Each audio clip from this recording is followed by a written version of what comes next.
I've written hundreds of DUI reports, but only one I still think about every time I look at the passenger seat of my car. It was just after midnight when dispatch called in a weaving vehicle on Route 73. Out there, it's nothing but fields and two-lane blacktop. A stop like this usually means a drunk who doesn't want to pay for a cab. I was tired, but steady. I told myself this was going to be routine. I pulled him over easily enough. Blue sedan, hazards blinking on the gravel shoulder. When I walked up, the driver already had his window down, and the smell that came out wasn't alcohol. It was soil. Fresh, damp soil. A strange detail, but I told myself to stay focused. He was jittery, sweating, eyes wide, definitely impaired. I asked for his license, leaned in with my light, and that's when I saw the thing that still keeps me awake. The passenger seatbelt was buckled tight across an empty seat. Not just buckled, it was holding something. Or at least it had been. The cushion sagged the way it does when weight presses it down, but there was no one there. I asked if anyone else was in the car. He said no, just him. His eyes flicked toward that seat before he answered, and my gut twisted. That's when I heard it, a low, steady breath. I froze. I knew what I heard. Breathing. Not mine, not his, but slow and calm, coming from the passenger side. Every instinct told me not to lean in, not to look closer, not to match that rhythm. So I ordered the driver out. He obeyed too quickly, like he'd been waiting for someone to pull him away from the car. As I cuffed him, I couldn't stop hearing that breath. It kept going, steady as ever, even with him out on the shoulder. That's when my partner pulled up. I put the driver in the cruiser, told my partner to check the vehicle, and tried not to say why. He searched, glove box, trunk, back seat. When he noticed the belt buckled, he reached in and unlatched it. The sound of the buckle snapping loose was sharp, but what made my heart stutter was the cushion. It rose, smooth and natural, like someone had just stood up. I saw it. He didn't. He shut the door and said the car was clean. I swallowed my words and let it go. We towed the sedan. I booked the driver. My report looked like every other DUI. Signs of impairment, vehicle impounded, no incident. I tried to put it behind me, but the image of that seat kept gnawing at me. The next day, I went down to impound. I told myself it was curiosity, professional diligence, whatever excuse fit. The sedan was parked in the back row, frost on the hood. When I opened the door, the smell of soil was gone. The belt hung loose. The cushion was smooth. It looked like nothing had ever been wrong. But on the passenger window, faint as breath on glass, were words traced by a fingertip. Thank you for letting me out. I never told my partner. I never put it in my report, but I've carried it since. When I drive alone at night, I check that seat. Sometimes I swear I see the belt drawn just a little too tight, like it's waiting. And I remind myself of the rule I learned that night. Never unbuckle what you didn't buckle, because whatever rides there, it isn't yours to let loose. It was supposed to be a quiet night. The whole county had gone dark after a storm knocked out the grid. No power anywhere, no street lights, no porch lights, just a dead black stretch of farms and two-lane roads. Except for one house. Dispatch sent me to check on a complaint about suspicious activity. A farmhouse reported glowing bright while every neighbor sat in the dark. People thought maybe a generator, maybe someone stealing power. It didn't matter. My job was to check. I drove out there, gravel popping under the tires, cruiser headlights carving a tunnel through the dark. Fields stretched endless, barns like silhouettes on a horizon that had forgotten how to glow. And then I saw it. Sitting in the middle of that ocean of dark, one white house lit up like Christmas, every window blazing with warm yellow light. I told myself it was just a generator. When I pulled up, the first thing that felt wrong wasn't the light, it was the silence. A place that bright should have sounded alive. Dogs barking, voices, a TV through the walls. But it was silent, like the whole house was holding its breath. I stepped out, radioed in my location. My intent was simple: confirm the generator, note it, clear the call. But as I got closer, I noticed something strange. The power lines leading to the house were slack and broken. No connection at all. Still, every window glowed. I circled once, curtains drawn tight on each window, but I could see shadows shifting inside. Not people moving, more like the curtains themselves quivering, as if something behind them breathed. I knocked on the front door. My knuckles echoed through the wood like I'd hit an empty crate. No answer. The knob was cold and stiff, but it turned. I told myself I shouldn't go in without cause, but my gut said I'd never sleep if I left without looking. Inside, the air was warm, uncomfortably warm, like walking into a greenhouse. All the lamps and fixtures were on, humming with a brightness that didn't match the silent wires outside. I scanned the living room. Neat, dusty, nothing lived in.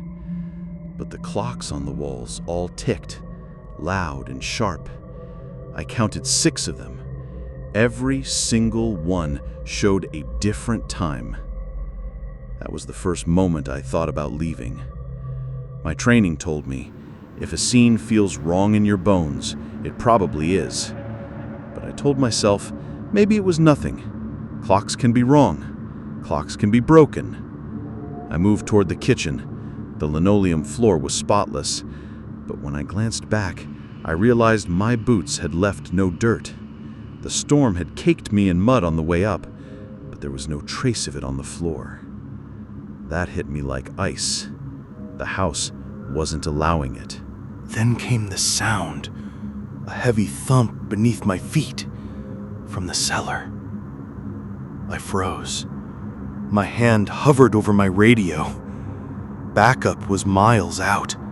I could wait, but something in me wanted this done now. I wanted answers before my nerves unraveled further. So I found the cellar door and pulled it open.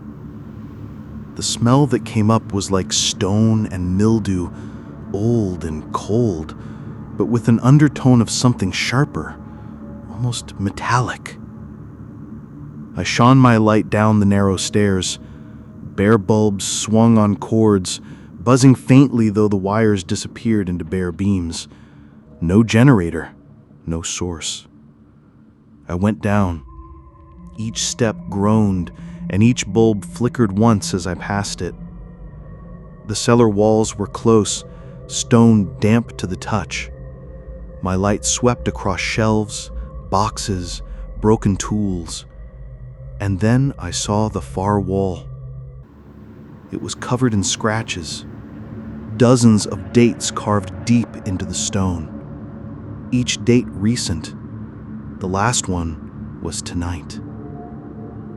I felt my chest tighten. Whoever had done this was expecting me. Or maybe not me specifically, but someone like me, the one who would answer the call. That was enough. I backed away, step by step, my light fixed on those dates. Something shuffled faintly in the dark corner, but I didn't shine on it. My intent shifted. This wasn't a call I could clear. When I got outside again, the farmhouse stood silent, lights blazing as if nothing had happened. I got in my cruiser and drove away, filing a trespass report with nothing more. Suspicious property. No occupants found. It was the safest lie I've ever written. But the truth sits heavy. That house was lit by something that wasn't power. Those clocks weren't marking time, they were marking arrivals. And the cellar wall? I don't think those dates were carved by someone living there. I think they were carved by whatever the house was waiting to release. I didn't rebuckle the door. I didn't call it in for further inspection. I drove back under that dead black sky, telling myself it wasn't my case anymore. But some nights, when the grid flickers and I see a single porch light still glowing on my street, I remember that farmhouse. The call came in just before 3 in the morning. Security alarm triggered at St. Alden's Hospital. Not the main ER, not the new building. The old West Wing. The one the hospital had sealed off years ago after budget cuts. I knew the place. Everybody in town did. The wing was gutted. No staff, no patients, not even power. The doors were chained shut. The windows boarded. At least, they were supposed to be. The guard who called it in sounded nervous. He said motion detectors inside the wing kept going off, one after another, as if someone was walking room to room. He wanted someone with a badge to take a look. I didn't like the idea, but I drove out anyway. That's the job.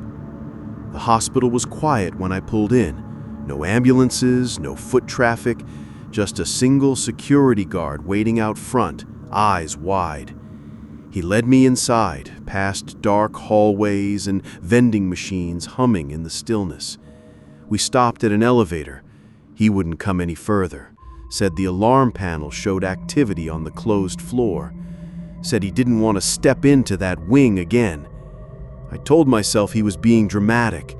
Then the elevator doors slid open on their own, even though I hadn't pushed the button.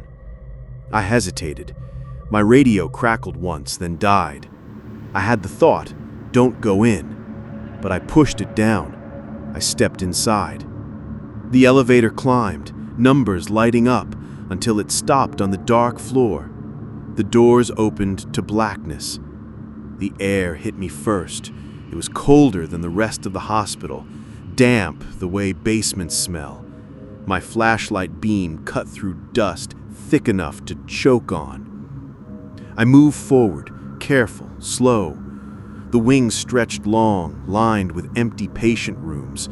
I could see old wheelchairs shoved against walls, gurneys stacked like skeletons of metal. My boots echoed against the tile. Then I heard it. The sound of wheels rolling, a gurney squeaking faintly, moving. I froze. My light swept the hall, but nothing shifted. The sound faded as quickly as it had come, like someone wanted me to know they were there, but not where. I thought about leaving. Nobody would blame me, but part of me wanted to know, needed to know. So I kept moving, past doors with peeling paint, each one slightly ajar. I didn't want to look inside, but my light kept slipping over the thresholds anyway. Halfway down the hall, I reached an old operating theater. The double doors stood open. My stomach sank when I saw the lights were on inside. That wing wasn't supposed to have power. The room glared with surgical lamps, buzzing faintly. Instruments were laid out neatly on trays, scalpels, clamps, gauze, ready as if for a patient. But the room smelled wrong, not of antiseptic or cleaning fluid, of rot, faint but unmistakable. The gurney sat in the center, straps buckled tight, holding down nothing. The mattress sagged as though something invisible pressed against it. I took one step in and the lamps above flickered. All at once, every tray rattled, scalpels clinked, clamps shook. Hearing all these, my chest tightened.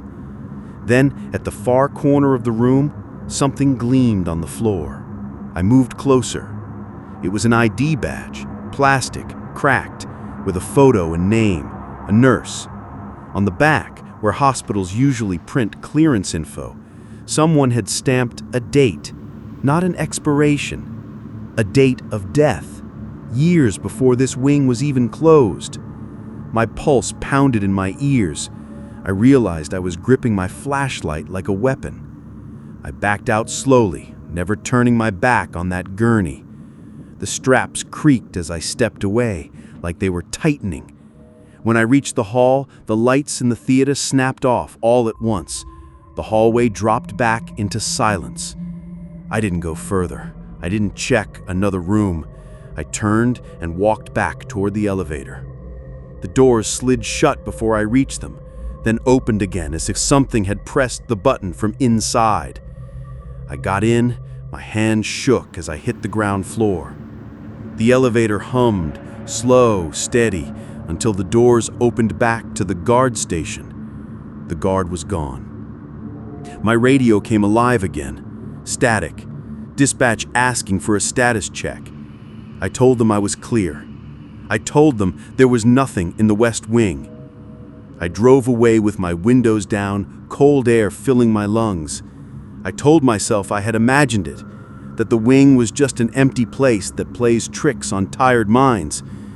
But every so often when I drive past St. Albans, I glance at those boarded windows, and some nights, even through the plywood, I swear I see a faint glow from the operating theater, like the lamps are still waiting for the next patient to be wheeled inside.